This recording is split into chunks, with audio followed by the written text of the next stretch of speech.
Mwaramutse mwese abakurikira, ndabasuhuje amahoro y'Imana abane namwe.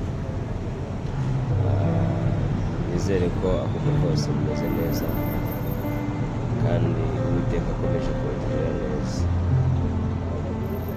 Uyu mwanya kugira ngo mbereke ahantu